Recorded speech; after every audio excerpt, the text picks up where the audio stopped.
Okay चलो ठीक है। तो अब बच्चों आज स्टार्ट करेंगे हम एरर्स। तो एरर्स क्या चीज है ना, कब आते हैं एरर्स, क्यों आते हैं, और इन एरर्स का क्या सिग्निफिकेंस है। ठीक है, और जब हम कैलकुलेशंस वगैरह करते हैं तो एरर्स आगे प्रोपोगेट कैसे होते हैं, इन सब चीजों की चर्चा हमें इस टॉपिक में करनी है, राइट। तो we will talk about each and every basic aspect, basic concept of this topic. ठीक है, ये टॉपिक जो है ये बहुत इंपॉर्टेंट है। एरर्स का जो फंडा है, देखो इस चैप्टर में से, यूनिट्स में से क्वेश्चन ना आए वो हो सकता है ना, डायमेंशंस में से आएगा क्वेश्चन और एरर्स में से आएगा क्वेश्चन, राइट। तो ये जो दो टॉपिक हैं, इन दोनों टॉपिक्स में से एक एक क्वेश्चन पक्का आता है। स्कूल में तो खैर आता ही है, स्कूल में तो मिड टर्म्स जो होते हैं उनमें तो आता है, बट नीट की अगर मैं बात करूं तो उसमें भी क्वेश्चन आता है। ठीक है, और ये एरर्स का जो कंसेप्ट है ना, आपको +2 के एंड तक आपको याद रखना है, क्योंकि एरर्स का फंडा हम कैलकुलेशंस आसान करने के लिए काफी यूज करते हैं। ठीक है, कुछ टाइप ऑफ न्यूमेरिकल्स में, मैं वो कैसे न्यूमेरिकल्स होते हैं मैं आपको जब टाइम आएगा तब बता दूंगा, राइट। तो फिलहाल हम समझेंगे कि एरर्स क्या है और क्यों आते हैं बेसिकली। अब एरर्स है क्या, देखो जब भी हम एरर्स की बात कर रहे हैं, कब कब हम एरर्स की बात करते हैं, जब हम कोई मेजरमेंट कर रहे हैं। क्या कर रहे हैं, कोई भी मेजरमेंट कर रहे हैं। अब मेजरमेंट किस चीज से की जाती है, किसी मेजरिंग इंस्ट्रूमेंट से। किससे की जाती है, किसी मेजरिंग इंस्ट्रूमेंट से। मान लो एक स्केल है, तो अब स्केल से एक मेजरमेंट की जाती है, जैसे सपोज कुछ ऐसा करके कुछ स्केल है, राइट। तो इससे हमने कोई मेजरमेंट की। अब हो सकता है जैसे हमने सिग्निफिकेंट फिगर्स में भी मेजरमेंट की बात की थी, तो मेजरमेंट करते वक्त मुझे लास्ट डिजिट जो था वो डाउटफुल था। वो डाउटफुल क्यों था, देखो या तो हो सकता है सपोज एक जिस रॉड की मैं लेंथ मेजर कर रहा हूँ, है ना, वो लेंथ, ये जो रॉड है वो लेंथ उसकी मेजर कर रहा हूँ जब, तो अब मेरे को यहाँ पे सपोज ये पता नहीं लग रहा कि इसके बिल्कुल सामने है या बिल्कुल इसके सामने, कौन सी लाइन के बिल्कुल सामने है ये। ठीक है, तो I cannot read the reading, बहुत या तो मतलब आंखों की नजर बहुत तेज होनी चाहिए, है ना। तो ये एरर्स एरर्स आने के चांसेस, जब मैं इसकी रीडिंग कोई रिपोर्ट करूंगा, तो मैंने अगर इसकी रीडिंग सपोज रिपोर्ट की 48 पॉइंट, सपोज 48.23 इसकी रीडिंग सपोज रिपोर्ट की मैंने, ये हो सकता है रीडिंग 48.22 भी हो सकती है, 48.24 भी हो सकती है। तो ये जो लास्ट वाला डिजिट था, जिसको हमने सीखा था कि क्या बोलते हैं इसको, अनसर्टन डिजिट बोलते हैं। ठीक है, तो ये जो डिजिट है, this is uncertain and this is the actually error which is occurring in the measurement, है ना। जिसके मल्टीपल कारण हो सकते हैं। क्या कारण हो सकता है, या तो मेरी आंखों की निगाह कमजोर है, मैं जब हम रीडिंग ले रहा था चश्मा नहीं पहना, चश्मा घर पे भूल गया, है ना, हो सकता है इस वजह से हो, राइट। या हो सकता है मतलब कोई भी रीजन हो सकता है। सपोज मन नहीं कर रहा रीडिंग रीडिंग लेने का, एक्सपेरिमेंट बहुत बच्चों का होता है ना, क्या है यार, क्या पका हुआ एक्सपेरिमेंट है, मेरा मन नहीं कर रहा, कुछ भी लिख दो, चलो अंदाजा सा लिख दो, है तो मन नहीं कर रहा। कोई भी पर्सनल रीजंस और भी हो सकते हैं, पर्सनल रीजंस कुछ भी हो सकते हैं, किसी ने छोड़ दिया तो हो सकता है मन ना कर रहा हो, तो मतलब कुछ भी हो सकता है रीजन रीडिंग ना लेने का, राइट। तो एरर्स रिपोर्ट करने का, है ना। स्केल स्केल ही खराब है, स्केल ही खराब है मान लो। अब स्केल में यहाँ पे मिट्टी हुई है कोई लाइन, वो भी रीजन हो सकता है। ठीक है, अब हाँ वर्नियर कैलिपर्स, ठीक है, कुछ बहुत तरह के इंस्ट्रूमेंट्स होते हैं, वर्नियर कैलिपर होते हैं, स्क्रू गेज होता है, तो ये सब आप लोगों ने पढ़े होंगे पहले, है ना, देखे होंगे।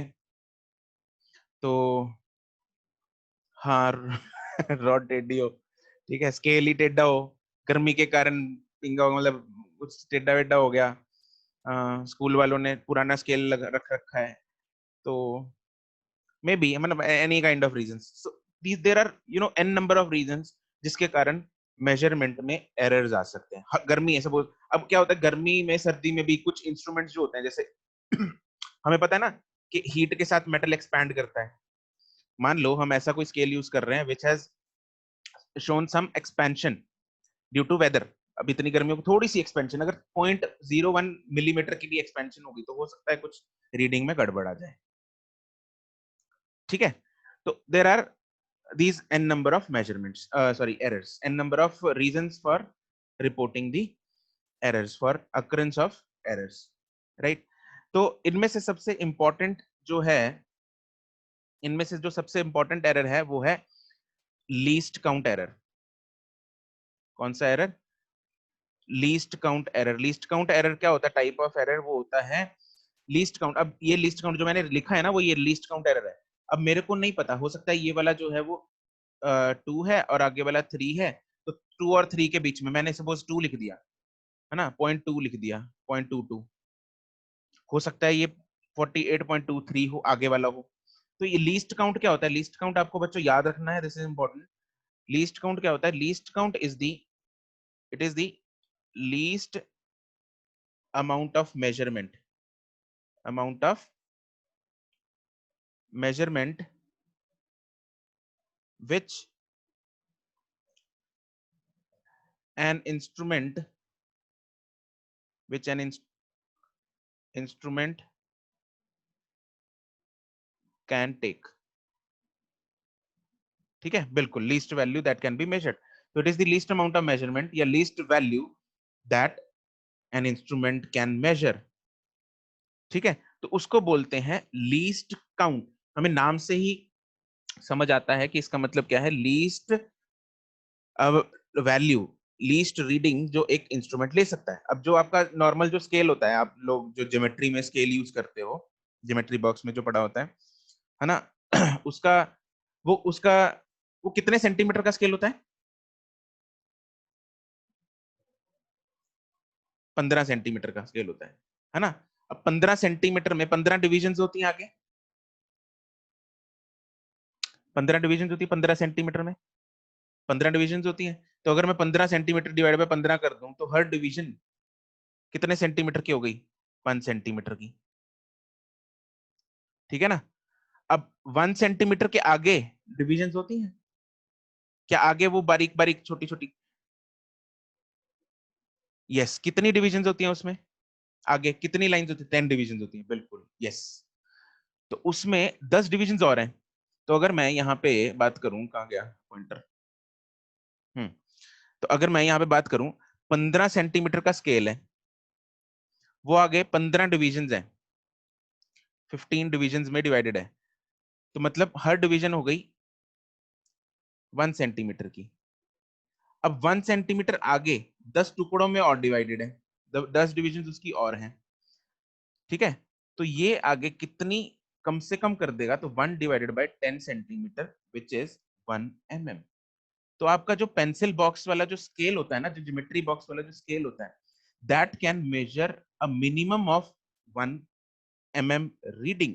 1 mm से कम रीडिंग मेजर करके दिखाओ, उससे नहीं कर सकते भाई, उसकी कैपेबिलिटी ही नहीं है, उसकी कैपेबिलिटी नहीं है 1 mm से कम मेजर करने की। ठीक है, तो वो जो मेजर कर सकता है वो सिर्फ 1 mm कम से कम कर सकता है। तो हम ये बोल सकते हैं, सपोज मैं बोल दूं कि भाई रीडिंग मेरी आई 9 सेंटीमीटर, अब 9 पॉइंट हो सकता है 5 सेंटीमीटर आई, 9.5 सेंटीमीटर मैंने बोल दिया। तो 9.5 सेंटीमीटर जो है, अब 9.5 चलो सेंटीमीटर छोड़ दो हम लोगों को, अगर 1, सपोज मैं 0.5 सेंटीमीटर बोल रहा हूँ, मैंने मेजर कर लिया, छोटा सा एक कुछ मेजर करना था, तो कम से कम मैं कितना मेजर कर सकता हूँ? एक छोटी सी बारीक, दैट इज 0.1 सेंटीमीटर, जिसको मैंने बोला है क्या? 1 mm।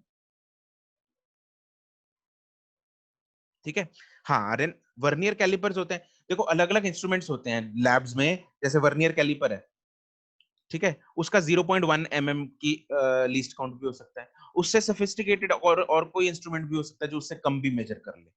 ठीक है, तो मैंने एक वो तुम लोगों को एग्जांपल बताई जो तुम लोग डेली यूज करते हो, है ना, जो आप लोगों ने सालों से यूज किया है, वो स्केल जिसकी लीस्ट काउंट आपको पता है कि 1 mm होता, मतलब आपको नहीं, शायद नहीं पता था कि उसको लीस्ट काउंट बोलते हैं, लेकिन वो जो 1 mm है, जो वो कम से कम मेजर करता है, उसको हम बोलते हैं लीस्ट काउंट। ठीक है, तो मेजर करते वक्त हो सकता है जब मैं कोई रीडिंग ले रहा हूं तो उस टाइम पे मैंने सपोज यहाँ पे 0.5 भी बोल सकता हूँ, मेरे को नहीं चमक रहा, हो सकता है 0.6 हो, तो एरर आ गया ना।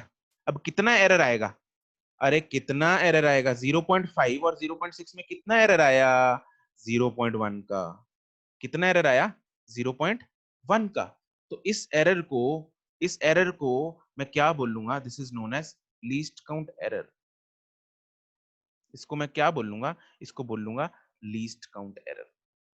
अरे क्या चीज ये चमकी, चमक गई हर एक को। लीस्ट काउंट एरर क्या होता है और क्यों होता है, लीस्ट काउंट एरर क्यों होता है और क्या होता है, ये चमक गया सबको। स्केल की, किसी इंस्ट्रूमेंट की कम से कम जो रीडिंग जो वो ले सकता है, उसके कारण ये एरर आता है। ठीक है जी, तो इसको क्या बोलते हैं हम, लीस्ट काउंट एरर। ठीक है, चलो अब चलो पहले अब थोड़ा सा लिख लेते हैं हम।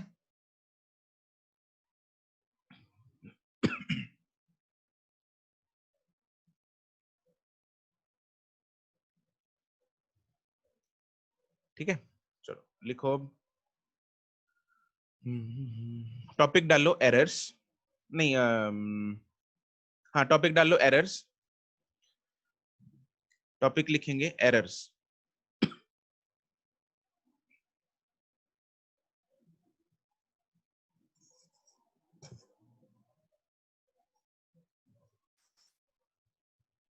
उसमें एक सब टॉपिक डालो पहले एरर्स में।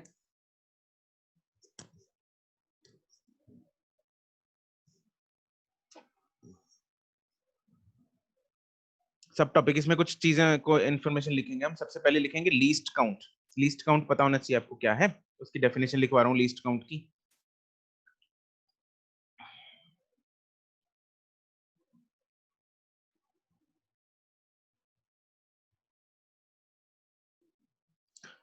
It is the it is the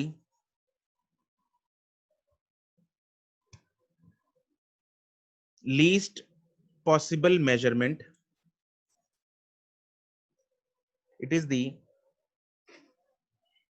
least possible measurement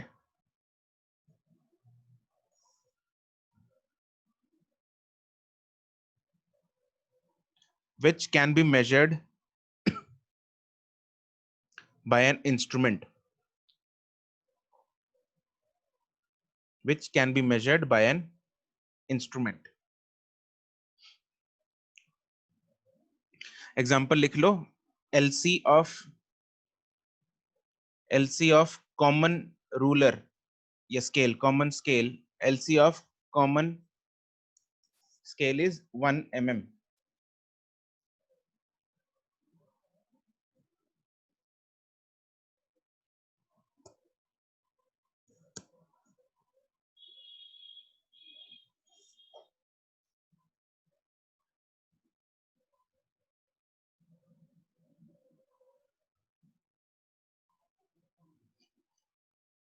ठीक है जी,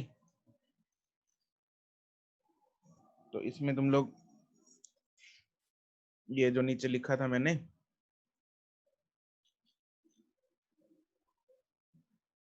ये नीचे क्यों नहीं हो रहा,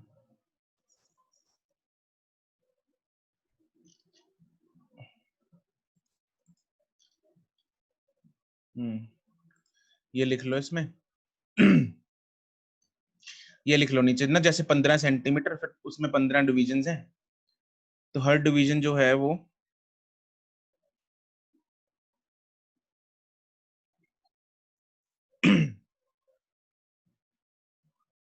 दिस इज ईच डिवीजन।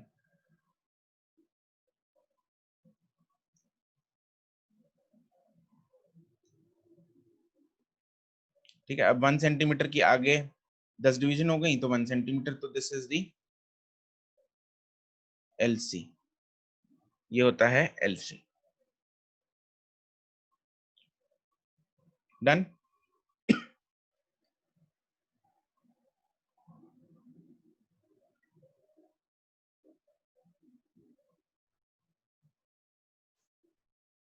चलो अब इसके बाद हम बात करते हैं दो और टर्म्स की, वो होती हैं एक्यूरेसी एंड प्रिसीजन। ठीक है, तो दो टर्म्स की बात करेंगे, कौन सी? Accuracy and precision.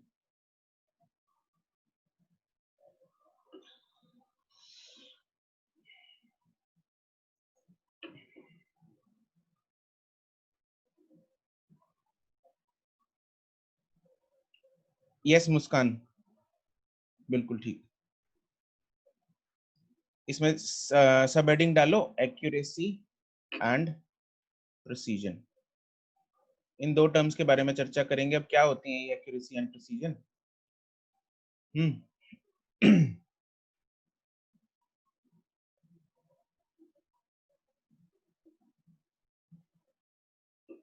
अब एक्यूरेसी एंड प्रिसीजन क्या होती है? सपोज मैंने एक रीडिंग ली, जैसे ऊपर वाली रीडिंग की बात कर लेते हैं। यहाँ पे क्या रीडिंग थी? 48.23 है सपोज रीडिंग, यही रीडिंग ले लेते हैं यहाँ पे भी। सपोज एक्चुअल मैंने एक जो रीडिंग ली है ना, वो किसी रॉड की मेजरमेंट थी, तो जिसकी एक्चुअल जो लेंथ है, एक्चुअल लेंथ है, या फिर एक्चुअल रीडिंग बोल लो, नहीं रीडिंग नहीं, एक्चुअल वैल्यू, एक्चुअल जो वैल्यू है उसकी वो है 48.23।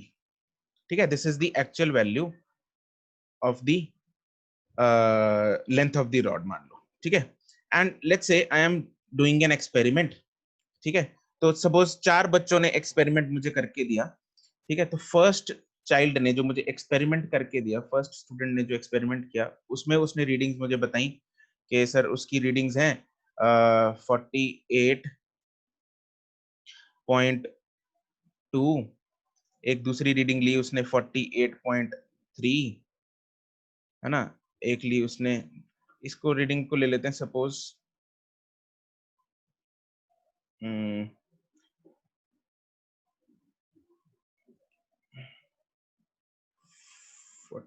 48.231 ले लो, चलो 3 डेसिमल प्लेसेस तक थोड़ा ज्यादा समझ में आ जाएगा। यस गौरी, मैं तो बिल्कुल, यू आर राइट। 48.1 है ना, उसने मुझे ये 3 रीडिंग्स दी, राइट। तो और दूसरे जो बच्चा है उसने मुझे रीडिंग्स दी 48.551, फिर 48.560, फिर 48.548, ये दूसरे बच्चे ने रीडिंग दी। ठीक है, तीसरे बच्चे ने जो रीडिंग दी मुझे वो है 48.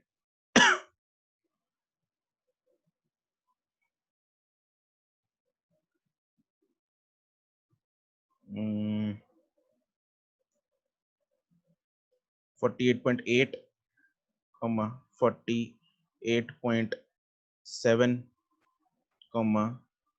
50, ये रीडिंग दी।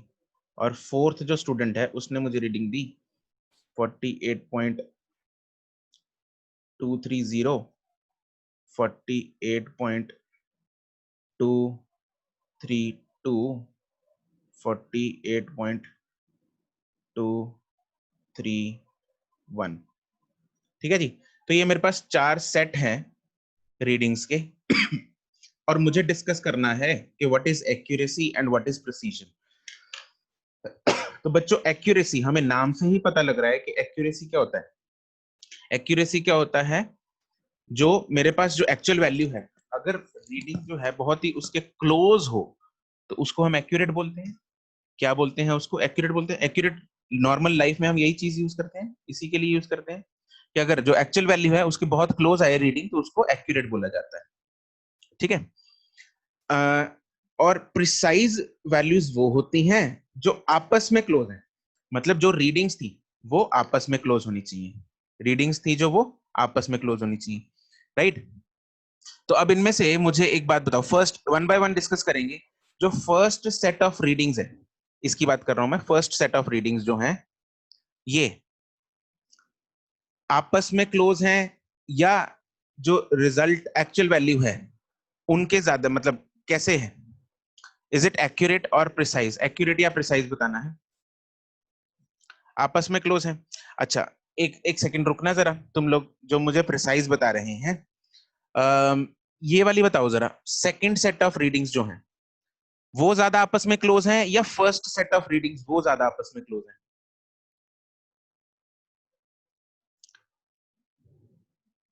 आपस में, सिर्फ आपस में। एक्चुअल वैल्यू को भूल जाओ, forget about the actual value.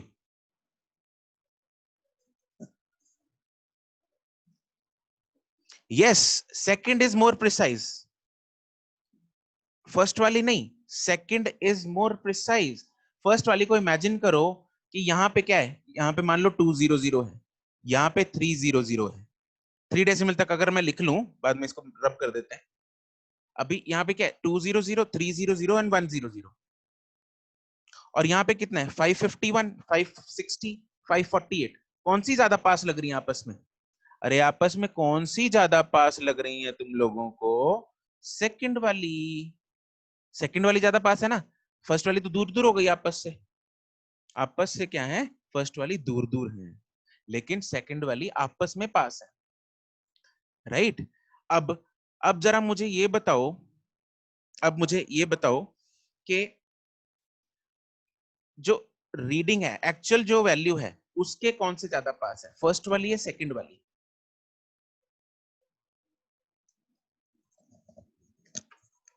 Yes, very good, बहुत बढ़िया। फर्स्ट वाली एक्चुअल वैल्यू के ज्यादा पास है।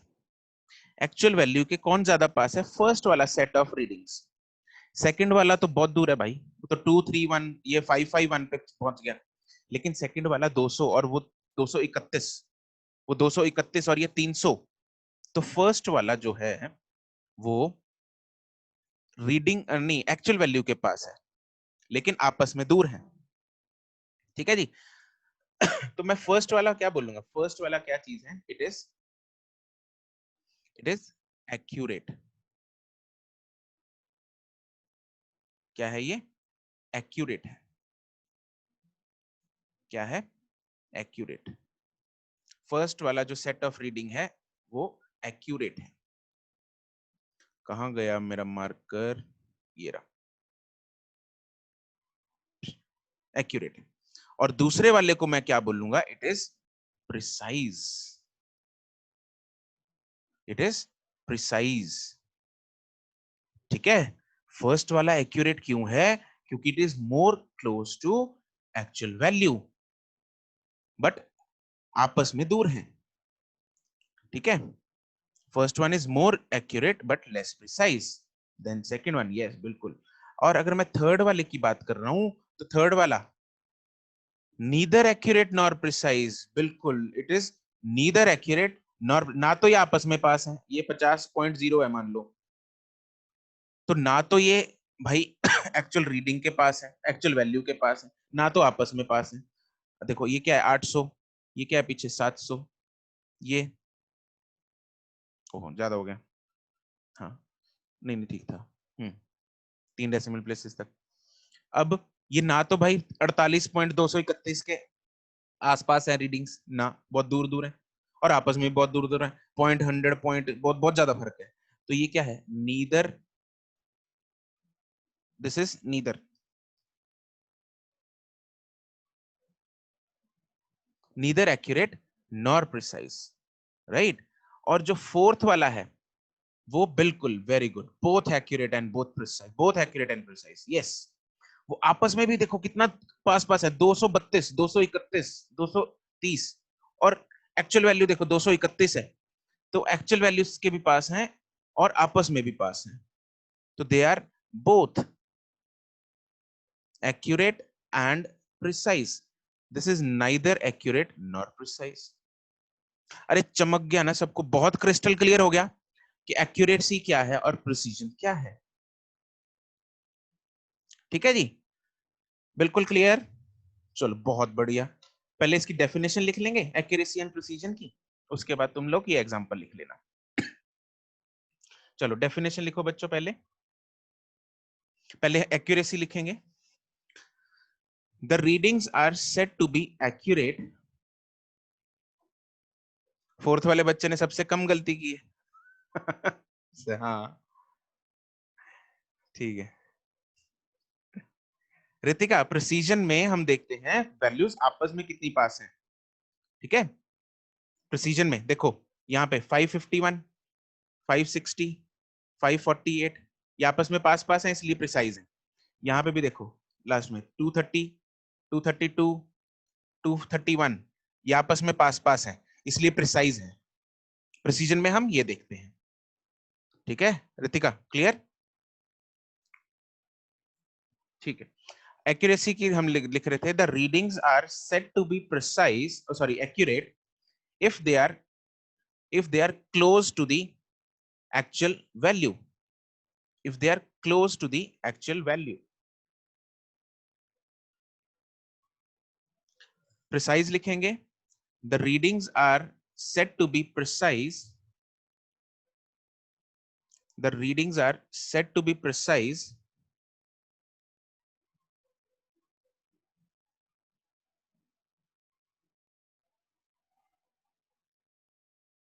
if they are close to each other, if they are close to each other। ठीक है जी।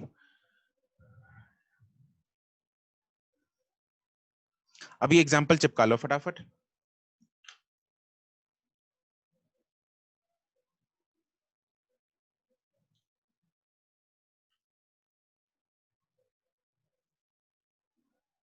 एग्जांपल चिपक गई।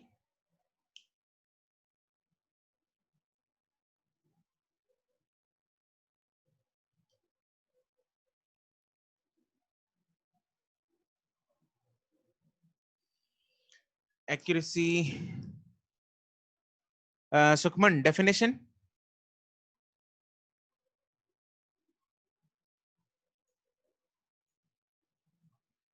सुखमन डेफिनेशन थी एक्यूरेसी की, the readings are said to be accurate if they are close to the actual value, if they are close to the actual value।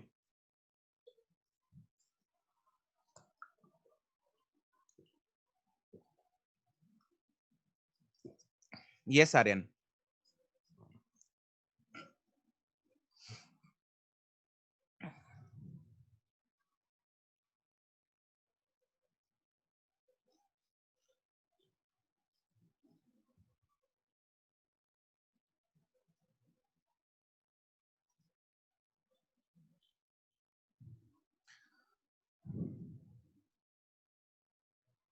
Example done.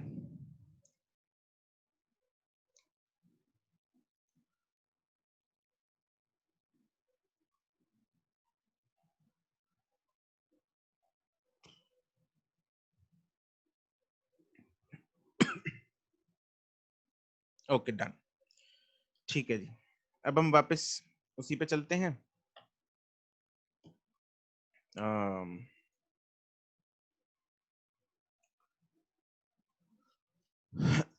Errors पे। अब अब errors की डेफिनेशन लिखेंगे। Write down the definition for errors. Errors हमने क्या किया था, वही अनसर्टेनिटी, लास्ट डिजिट जैसे था अनसर्टन था तो उसको एरर बोलते हैं।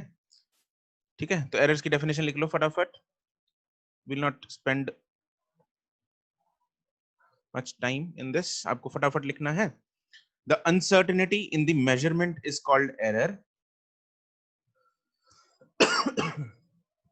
The uncertainty in the measurement is called error,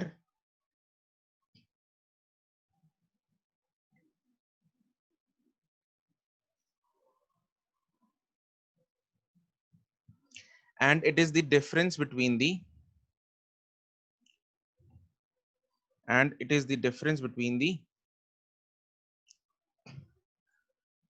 actual and measured value, and it is the difference between the actual and the measured value।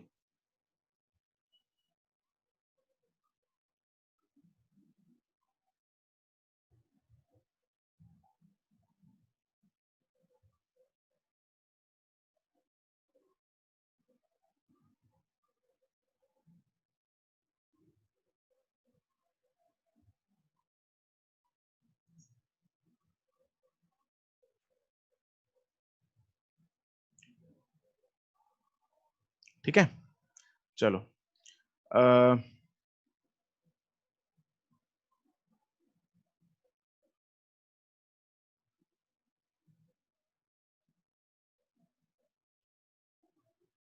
Yes गुरकर्मन, yes Tushita.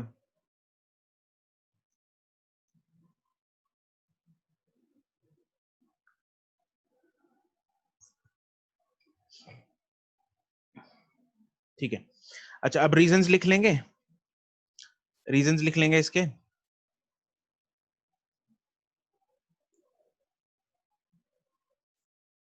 Possible reasons of errors, possible reasons of errors.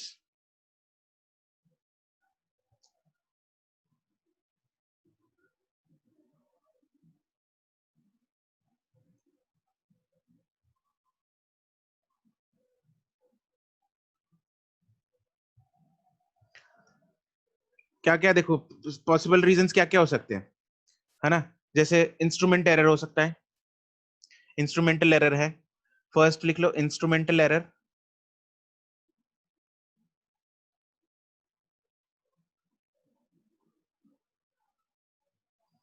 अब instrumental error का मतलब क्या है, जैसे suppose उसकी zero setting हिली हुई है, मान लो।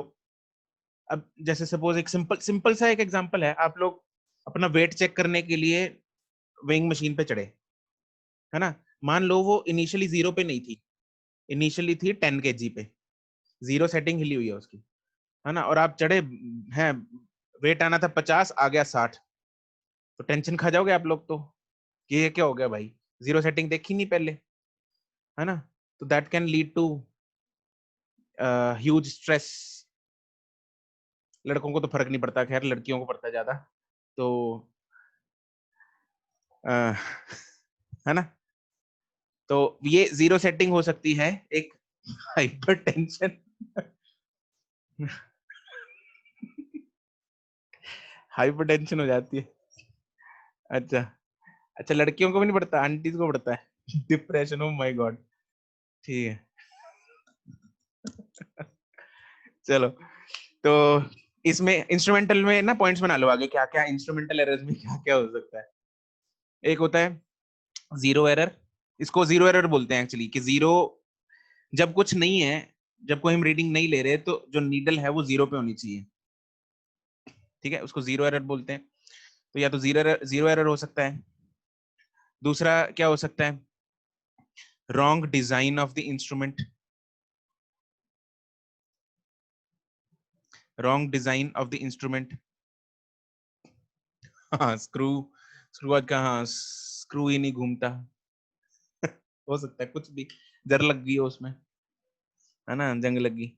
अच्छा, क्या है in wrong design of the instrument, imperfect, मतलब कुछ हो सकता है ना, कुछ रॉन्ग, रॉन्गली डिजाइंड इंस्ट्रूमेंट। हम्म, नहीं नहीं स्क्रीन शेयर नहीं की हुई, आई एम जस्ट डिक्टेटिंग।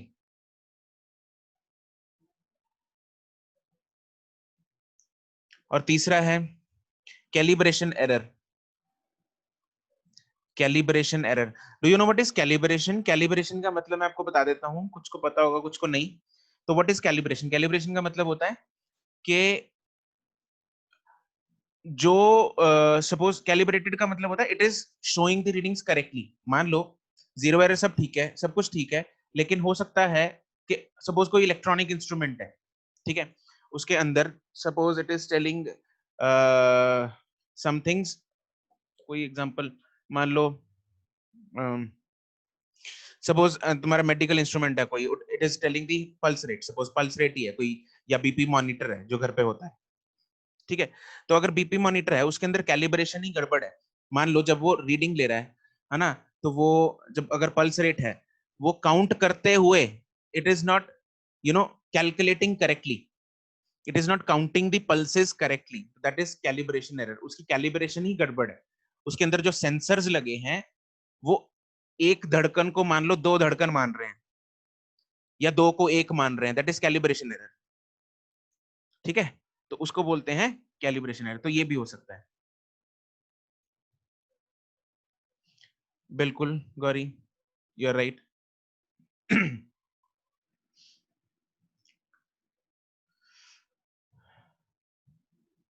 और क्या रीजन हो सकता है? अच्छा, इंस्ट्रूमेंटल का तो हो गया, चलो आगे आ जाओ। बीपी हाई हो जाएगा और क्या, गड़बड़ हो जाएगी सब। अगर शुगर शुगर टेस्ट है, सपोज कोई है ना ग्लूकोमीटर है, तो ग्लूकोमीटर क्या है? ग्लूकोमीटर अगर बाय चांस उसने शुगर पेशेंट है कोई, उसकी गलत शुगर बता दी, कैलिब्रेशन गड़बड़ है, तो और टेंशन में आ जाएगा, और टेंशन से और शुगर बढ़ जाएगी उसकी, है ना, बेचारा डायबिटिक है पहले ही। हाँ, वीक आई साइट हो सकती है, ठीक है, और कुछ पर्सनल एरर्स कुछ भी हो सकते हैं, बिल्कुल पर्सनल एरर्स हैं, लिख लो। और कोई रीजन हो सकता है पर्सनल एरर्स?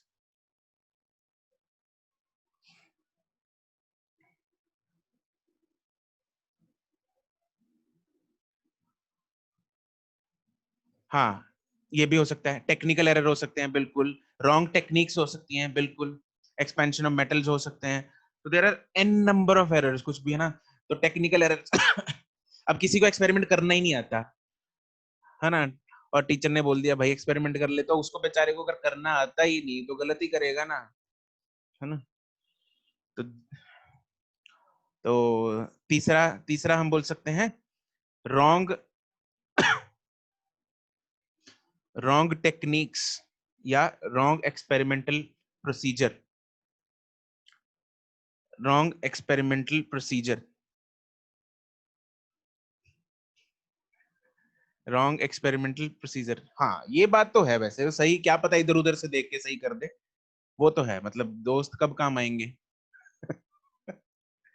ये तो है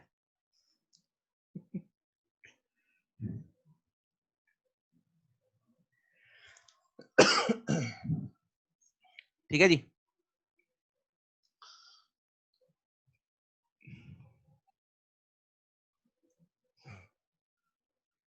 और लास्ट में हम बोल सकते हैं रैंडम एरर्स। रैंडम एरर्स का बच्चों क्या मतलब होता है?